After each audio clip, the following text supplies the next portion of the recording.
भाइयों और बहनों, अपने वोट बैंक को खुश करने के लिए इंडी गठबंधन वाले, समाजवादी पार्टी वाले कोई भी हद पार कर सकते हैं। अब तो इनके निशाने पर हमारे देश का पवित्र संविधान भी अब इनके निशाने पर है। ये दलित, पिछड़ों, आदिवासियों के हक लूटना चाहते हैं।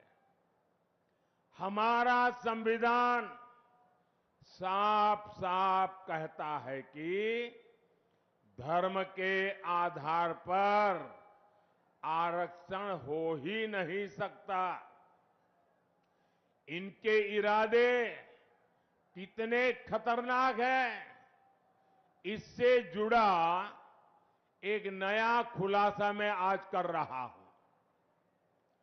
2012 में उत्तर प्रदेश विधानसभा चुनाव के समय जनवरी महीने में सपा ने अपना घोषणा पत्र जारी किया था। 2012 तब सपा ने अपने घोषणा पत्र में कहा था, जैसे दलितों को, पिछड़ों को आरक्षण मिला है, वैसे ही मुसलमानों को आरक्षण दिया जाएगा। ये सपा ने 2012 के घोषणा पत्र में कहा था। सपा ने डंके की चोट पर कहा था कि वो इसके लिए संविधान तक बदल देगी। इसके बाद आप नीचे रखो भैया, पीछे परेशान हो रहे हैं। पहला आप अपने बेटे को कंधे पे बिठाए रखा, लोग परेशान हुए। अब आप दूसरे का चित्र उठा के ले आए, फिर लोगों को परेशान कर रहे हैं। इसके बाद 2014 के लोकसभा चुनाव में सपा ने फिर अपना घोषणा पत्र जारी किया। इसमें फिर सपा ने मुसलमानों को आरक्षण देने का ऐलान किया। देखिए इनकी आदत। और इतना ही नहीं, सपा ने घोषणा की थी कि पुलिस और पीएसी में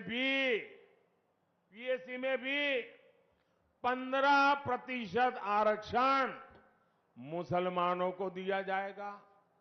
आप कल्पना कर सकते हैं, ये लोग अपने वोट बैंक को खुश करने के लिए किस तरह एससी, एसटी, ओबीसी का हक छीनने पर तुले हुए थे।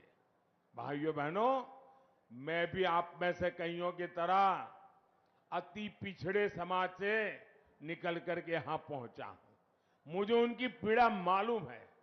पिछड़ों ने कैसी जिंदगी जी है वो मुझे मालूम है। उसको भी ये लूटना चाहते हैं। सरकार में आने के बाद इन्होंने अपनी मनमानी भी की, लेकिन मामला तब से सुप्रीम कोर्ट में फंसा हुआ है। बावजूद इसके ये पिछले दरवाजे से ओबीसी का हक, अति पिछड़ों का हक मुसलमान को देते रहे हैं। लेकिन बार बार कभी हाई कोर्ट, कभी सुप्रीम कोर्ट इसको रोक लगाती है, गंभीर सवाल पूछती है, मामले लटके रहते हैं। अब इसलिए इन्होंने क्या सोचा है कि अब इंडी वालों ने तय किया है कि मुसलमानों को आरक्षण देने के लिए, एससी, एसटी, ओबीसी, अति पिछड़ों का आरक्षण छीनने के लिए अब वो आखिरी उपाय खोज लिया है। और वो आखिरी उपाय है उनका संविधान में बदल लाना, संविधान में लिख देना। वो कहते हैं कि संविधान में लिखेंगे मुसलमानों को आरक्षण दिया जाएगा। और इसलिए ये लोग संविधान बदलना चाहते हैं। ये कोर्ट कचहरी के झंझट को एक बार में ही खत्म करना चाहते हैं। मैं आपसे पूछना चाहता हूं मेरे भाई बहन, क्या आप ये होने देंगे क्या? आपका हक जाने देंगे क्या? क्या वोट बैंक के आधार पर हक छीना जाएगा क्या? क्या बाबा साहब आंबेडकर की पीठ पे छुरा भोंकने देंगे क्या? क्या संविधान का अपमान होने देंगे क्या? क्या संविधान की हत्या करने देंगे क्या?